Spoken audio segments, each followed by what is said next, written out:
미래 합성생물학 기술로 부활할 수 있는 어떤 부분들이 있을까요? 일단은 일 것 같고요. 네, 안녕하세요. 저는 한국생명공학연구원 합성생물학연구센터에서 일하고 있는 권길광이라고 합니다. 네, 오늘은 그 합성생물학, 생물학의 발견에서 공학적인 발명까지의 연결에 대해서 말씀드리도록 하겠습니다. 합성생물학이란 무엇이며 기존 생명공학과의 차이점은 무엇인가요?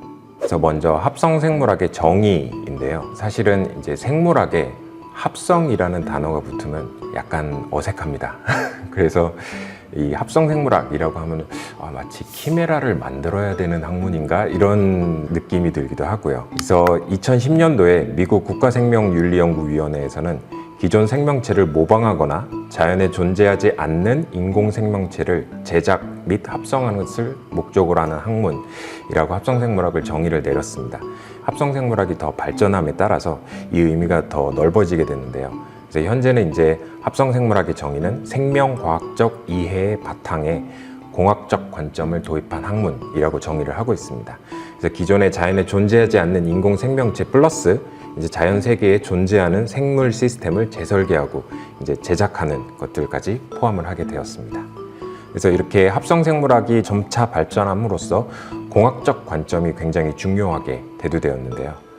이 공학이라고 하면은 과학적 지식을 이용을 해서 사람들이 필요한 무언가를 만들어내는 것을 의미를 합니다.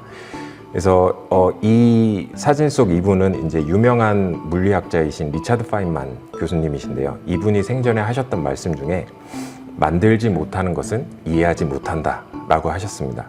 이게 이제 합성생물학에서도 이제 의미가 일맥상통하게 되는데요. 저희는 만들지 못하면 이해할 수가 없습니다. 그리고 이제 또 반대로 생각을 해보면 저희는 이해하지 못하면 그걸 또한 만들어낼 수도 없습니다.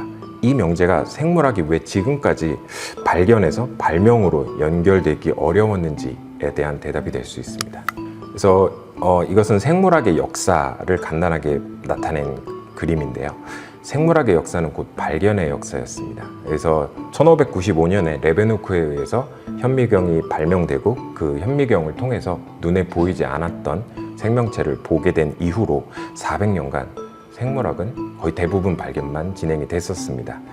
1953년에 왓슨 앤 크릭에 의해서 DNA 이중 나선 구조가 밝혀짐으로 인해서 이제 DNA라는 걸 저희가 알게 되었습니다. 그리고 그 이후로 한 60년간 이 DNA에 대한 기술들이 발달함에 따라서 저희 합성생물학도 같이 그 이후에 다시 생겨날 수 있게 되었습니다. DNA를 간단하게 말씀드리면 DNA는 생명의 정보를 가지고 있는 기본 단위입니다. 그래서 여기 그림에 보시면 아데닌, 구아닌, 사이토신, 티민 이렇게 4가지 물질로 이루어져 있고요. 이 4가지 물질이 이중 나선 구조를 만들어서 굉장히 안정적으로 세포 내에 존재할 수 있게 됩니다. 그래서 로잘린 플랭클린이라는 과학자분께서 엑스레이를 찍으셨고 이제 이 엑스레이 구조를 바탕으로 왓슨 앤 크릭이 이중 나선 구조를 이제 맨 처음에 발견함에 따라서 DNA가 알려지게 되었고 결국 노벨상까지 받게 되었습니다. 생명체의 기본 단위가 무엇인지, 이 정보가 어디에 저장되어 있는지를 알게 되었습니다. 그리고 그 다음엔 이 생명의 정보가 어떻게 흐르는지에 대해서 이제 점차 밝혀지게 되었습니다. 그래서 저희는 생명 현상의 흐름을 센트럴 도그마라고 하는데요. DNA에서 RNA 그리고 프로테인까지 연결되는 이 일련의 흐름을 센트럴 도그마라고 합니다. 그래서 DNA는 마치 컴퓨터의 하드디스크처럼 생각을 하시면 되는데요. 정보 저장 매체라고 생각을 하시면 됩니다. 그리고 DNA에서 RNA가 만들어지는데 이 RNA는 컴퓨터에서 램처럼 작업에 필요한 정보만을 일시적으로 가지고 있을 수 있게 됩니다. 이 RNA에서 이제 단백질이 만들어지는데 이 단백질은 어떤 로봇 암과 같은 컴퓨터에 물려져 있는 물리적 기계라고 생각을 하시면 됩니다. 그래서 실제로 세포 내에서 작동하는 워크호스로 사용될 수 있는 게 이 단백질입니다. DNA는 아까 말씀드린 4가지 ATGC에 의해서 이제 이루어져 있고요. 그 다음에 RNA는 T 대신 U가 사용이 되는 4가지 물질이 사용이 되는데 단백질은 아미노산 20가지를 사용을 하게 됩니다. 그래서 이렇게 DNA는 4진법을 이용을 하게 되고 단백질은 20개인 20진법을 이용을 하게 되는데요. 이 사이의 간극을 메꾸기 위해서 자연에서는 3개씩 묶은 코돈이라는 조합을 통해서 4의 3승 64진법을 사용을 하게 됩니다. 이렇게 4진법, 64진법, 20진법 이렇게 저희는 생명이 사용하는 언어를 이제 알게 되었고요. 2000년대 중반에 NGS 기술이 개발됨에 따라서 DNA 해독에 아주 크나큰 변화가 생겼습니다. 그래서 DNA 해독에 들어가는 코스트나 아니면은 시간이 급속도로 줄어들게 되고요. 그로 인해서 이제 DNA 서열에 대한 정보가 급속도로 쌓여지게 됐습니다. 이렇게 바이오 데이터의 폭발적인 증가를 통해서 저희는 이제 생명체에 대한 지식을 좀 더 많이 축적을 할 수 있게 되었고요. 그래서 이것을 바탕으로 이제 합성생물학이 대두되게 되었습니다. 합성생물학이 다루는 DNA 정보는 진화와 어떤 방식으로 연결되어 있나요? 합성생물학은 기존의 생물학이 가지고 있었던 생명 현상의 복잡성, 그리고 극도의 다양성, 이로 인한 낮은 재현성, 그리고 예측 효율 저하 이런 문제들을 이제 합성생물학 기법을 통해서 예측 가능하고 안전한 고성능 세포를 설계하고 제작할 수 있게 되었습니다. 합성생물학이 무엇을 가지고 이제 일을 진행하느냐? 이 생명체를 추상화시키고 단순화시켜서 레이어를 만들 수 있습니다. 그래서 가장 낮은 레이어의 DNA 그리고 그 정보들을 바탕으로 하는 바이오 파트 그리고 디바이스, 서킷 그리고 이제 시스템 그리고 더 나가서 이제 여러 세포들의 교류하는 시스템으로 점차 고도화시키는 형태로 작업을 진행을 하게 됩니다. 그래서 마치 레고 블록을 조립하고 쌓아서 뭔가 다른 어떤 것들을 만들어내는 것처럼 합성생물학도 이런 DNA를 레고 블록으로 이용을 해서 유용한 물질들을 만들어낼 수 있게 됩니다. 그래서 합성생물학에서 중요하게 생각하는 개념들 중에 하나는 바로 부품화입니다. 그래서 DNA 서열 정보들을 이용을 해서 바이오 부품들을 만들어내게 되고요. 이 바이오 부품들을 이제 서로 연계해서 조합해서 모듈을 만들어내게 되고요. 이런 바이오 부품이나 모듈들을 정량화해서 세기가 어떤지를 알 수가 있습니다. 이런 정량화 데이터들을 통해서 저희는 바이오 시스템들을 설계할 수 있게 됩니다. 그러면 이런 설계를 어떤 전략을 통해서 설계를 할 수 있느냐? 우리는 이것을 진화해서 배워올 수 있습니다. 그래서 1859년 찰스 다윈의 종의 기원이라는 책이 출판이 되면서 찰스 다윈이 진화론을 주장을 하게 되었는데요. 이 예시로 들었던 것이 갈라파고스의 핀치새입니다. 그래서 갈라파고스에 이제 여러 군데 서식하는 핀치새가 종은 동일한 종인데 이 부리들이 서로 다 다르더라. 그래가지고 이게 이제 주변 환경에 의해서 같은 종이더라도 서로 표현형이 다르게 나타나더라. 이런 것들을 통해서 진화론을 주장을 했었고요. 그래서 여기에서는 진화의 방향은 환경 적응에 대한 부분들입니다. 그리고 이제 바이오 데이터들이 폭발적으로 쌓이게 됨에 따라서 대규모의 진화의 정보들을 저희가 알 수 있는데요. 이 진화라는 것은 단순히 얘기를 해보면 유전자의 변화입니다. 그리고 그 환경에서 살아남은 종들은 이 유전자의 변화들이 계속 축적이 됐습니다. 그래서 저희는 이 바이오 데이터들을 대량으로 확보를 했기 때문에 이 축적된 유전자 정보의 그러니까 변화를 저희가 알 수가 있고요. 그렇게 되면 유전자 변화의 방향이나 의미를 저희가 추정을 할 수가 있습니다. 그래서 이런 형태로 진화의 정보를 이용을 하게 되고요. 진화의 방향, 저희 인류가 이제 원하는 방향으로 이제 설정을 해야 되고요. 사실 이거는 옛날부터 인류가 해오던 작업이었습니다. 그래서 예를 들어서 자연에 존재하던 벼나 옥수수 같은 경우는 초기에는 열매가 거의 없는 형태였었습니다. 근데 이제 사람들이 그것을 계속 반복 교배하고 그 중간에 좀 좋은 애들의 종자들은 계속 이제 다시 배양하고 이런 식으로 반복 교배를 만년 동안을 진행을 했고요. 그 결과 현재는 저희가 먹는 형태의 벼와 옥수수처럼 식물의 모든 에너지가 과실로 집중되는 형태로 이제 바꾸게 되었습니다. 이런 식으로 합성생물학의 근본 아이디어는 인간에 필요한 형질을 인위적, 논리적 설계로 만들어서 진화의 방향과 속도를 조절하는 것에 있습니다. AI나 자동화 기술이 합성생물학 연구에 어떤 영향을 미치고 있나요?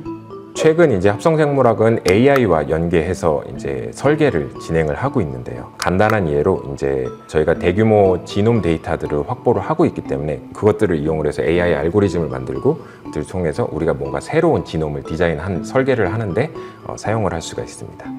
그리고 또한 이제 생명체의 워크호스인 단백질 디자인하는데도 AI와 연계를 해서 뭔가 새로운 성질의 단백질들을 만들어내는 작업들을 진행을 하고 있습니다. 그래서 이런 식으로 AI를 이용해서 저희가 설계를 할 수 있게 되고요. 그 다음에 설계된 대로 저희가 유전자를 제작을 할 수가 있습니다. 그렇게 제작을 한 유전자를 바탕으로 해서 저희가 수많은 테스트들을 할 수가 있고요. 이렇게 테스트된 결과들을 분석하고 그리고 그것들을 AI를 통해서 학습을 함으로써 뭔가 새로운 또 재설계를 진행을 할 수 있게 됩니다. 이런 식으로 돌아가는 거를 디자인 빌드 테스트 런 DBTL 사이클이라고 하는데요. 이게 합성생물학에서 굉장히 중요한 실험 기법 중에 하나고, 그래서 이 DBTL 사이클이 빠르게 대량으로 돌아갈수록 저희가 더 좋은 결과 그리고 더 많은 정보들을 저희가 축적을 할 수가 있습니다. 바이오 파운드리가 최근 이제 각광을 받고 있는데요. 이 바이오 파운드리는 DBTL 사이클의 최적화 방안 중에 하나입니다. 그래서 자동화 그리고 초병렬 그리고 초소형 이런 실험들 그리고 AI 기반의 빅데이터를 활용하는 것, 이런 것들을 통해서 합성생물학의 속도, 스케일, 경제성을 극대화하는 것을 목표로 하고 있습니다. 그래서 AI를 이용한 이제 설계, 그 다음에 제조 자동화, 이렇게 자동화 기기를 이용한 유전자 제작을 대규모로 진행을 하고 이것들을 고속으로 대량으로 분석을 하고 그 대량의 데이터들을 또 학습을 해서 그것을 바탕으로 새로운 설계를 만들어내고 이런 DBTL 사이클을 가속화하는 작업들을 진행을 하고 있습니다. 그래서 그 예시로 미국의 긴코바이오웍스를 들 수가 있는데요. 긴코바이오웍스는 그림에 보시면 레일과 로봇 암을 이용을 해서 자동화 기계들을 연결해 놓은 바이오 파운드리 시스템을 구축을 하고 있는데요. 이런 생물학 실험 효율을 자동화 로봇을 이용을 해서 10배 이상 증가시켰다라고 보고를 하고 있고요. 그래서 이를 이용을 해서 이제 뒤에 말씀드리겠지만 이제 모더나와 협력을 해서 mRNA 백신을 만드는데 일조할 수가 있었습니다. 그리고 또 다른 예는 란자텍이라고 하는 회사인데요. 이 회사는 바이오 파운드리 시스템을 이용을 해서 기존의 그 아세토젠이라고 이제 가스, C1 가스를 이용을 하는 미생물들이 있는데 이런 것들을 개량을 해서 실제 공장의 굴뚝에 폐 가스를 이용을 해서 사람들이 필요한 새로운 이제 밸류어블한 프로덕트를 만들어내는 작업들을 바이오 파운드리를 통해서 진행을 했습니다. 그리고 저희 생명연도 이제 이런 추세에 발맞춰서 바이오 파운드리 베타를 구축을 하고 있고요. 그래서 이렇게 DNA를 제작한 풀 오토메이션 세트, 그 다음에 이제 테스트하는 이제 세미 오토메이션 세트들을 만들어 구축을 해서 바이오 파운드리를 시험하고 있습니다.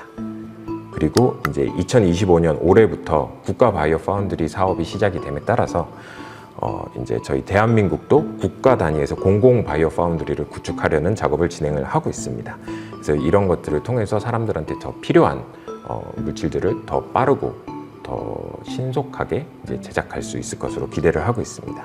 현재 합성생물학이 활용되고 있는 주요 분야나 사례에는 어떤 것들이 있을까요? 2020년 맥켄지 보고서에 따르면은 합성생물학은 2030년 정도에 경제적 가치로 한 3조 원에 육박할 것이다 라고 이제 예측을 하고 있습니다. 합성생물학의 활용의 대표적인 예는 아무래도 인공세포를 만들어내는 것에 있을 수 있을 것 같습니다.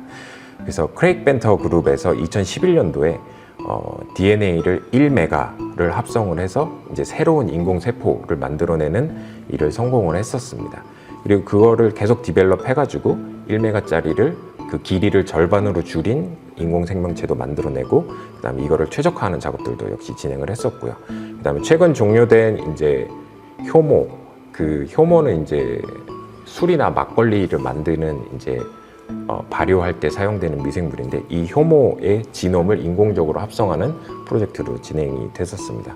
그리고 이제 뭐 GP 라이트라고 이제 새로 이제 라이팅하는 프로그램도 역시 진행이 되고 있고요. 이런 식으로 인공세포의 합성생물학이 활용되고 있습니다. 그리고 이제 의학 쪽으로 넘어가면은 대표적으로 mRNA 백신을 만들 때 합성생물학이 활용이 됐었는데요. 모더나와 긴코바이오웍스가 이제 협력을 해서 맨 처음에 코비드 19이 실제로 보고가 되고 그 바이러스 서열이 확인이 되고 그 바이러스 서열 중에서 백신의 타겟을 선정하고 그 백신의 타겟 선정한 거에서 이제 백신을 어떻게 만들지 그 방법까지 선정해서 실제로 프로토타입의 약품이 나오기까지 2달 걸렸습니다.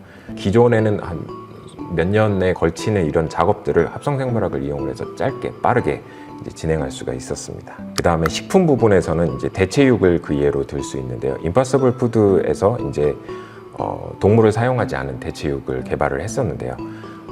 저희가 일반적으로 생각하는 고기의 맛은 보통 피맛을 많이 얘기를 하는데 이 피맛은 피에 들어있는 힘 성분에 의해서 피맛이 결정이 됩니다. 그래서 이 그룹에서는 이제 렉 헤모글로빈이라고 하는 식물성 힘을 포함하고 있는 단백질을 효모에다가 집어넣어서 효모가 그거를 만들었습니다. 그래서 그것들을 이용을 해서 실제적으로 이제 소나 뭐 이런 동물들이 전혀 들어가지 않는 고기를 합성생물학으로 만들어낼 수 있게 됐습니다. 그 다음은 이제 의류 원료 부분입니다. 그래서 스파이버라는 그룹에서는 이제 그 거미줄, 이 거미줄도 단백질의 일종인데요. 이 단백질을 이제 대장균에서 생산할 수 있는 시스템을 만들었습니다. 그래서 실제로 뭐 저희가 석유화학 산업이나 아니면 뭐 거미의 뒷공무니에서 실을 뽑는 게 아니고 실제로는 이제 미생물을 이용을 해서 이제 의료 원료를 만들어내는 작업들을 진행을 했습니다. 환경 부분은 최근 플라스틱 이슈가 이제 큰데 플라스틱 분해 미생물을 과학자들이 플라스틱을 분해하는 미생물을 맨 처음에 보고를 했었습니다. 근데 그리고 이 미생물에서 유래의 효소를 이제 찾게 되었고요. 근데 이 효소는 맨 처음에 활성이 약해서 플라스틱을 분해하기는 하는데 그 분해 효율이 굉장히 낮았습니다. 근데 사람들이 이제 합성생물학 기법들을 이용을 해서 이 효소를 개량을 했고요. 그래서 지금 최근은 뭐 이제 하루 안에 이제 플라스틱을 전부 분해할 수 있는 까지 이제 기능을 높이는 작업들을 진행을 했었습니다. 미래에는 합성생물학 기술로 부활할 수 있는 멸종생물이 등장할 수도 있는데 일단은 가장 쉽게 생각해 볼 수 있는 거는 매머드일 것 같고요. 일단 멸종된 지 그리 오래되지 않은 생명체, 그리고 아직 DNA가 남아있고 그 다음에 그 종에서 계통학적으로 그렇게 멀지 않는 뭔가 다른 것들이 현재 존재하고 있으면은 그런 생명체에 대해서는 복원을 하는 게 가능할 걸로 생각이 됩니다. 안정성보다도 훨씬 오래된 그런 생명체 같은 경우는 DNA 정보가 현재 지금 남아있지 않기 때문에 우리가 이 DNA 정보를 알 수 없어서 어떻게 다시 복원할 수도 없고, 만약에 그렇게 해서 저희가 복원을 했어요 라고 해도 그게 과연 그 오래전 그 생물일 것이냐 라는 것도 문제가 될 것 같습니다. 앞으로 합성생물학이 어떻게 발전할 것으로 예상되며 우리 삶에 어떤 변화를 가져올 것이라고 생각하시나요?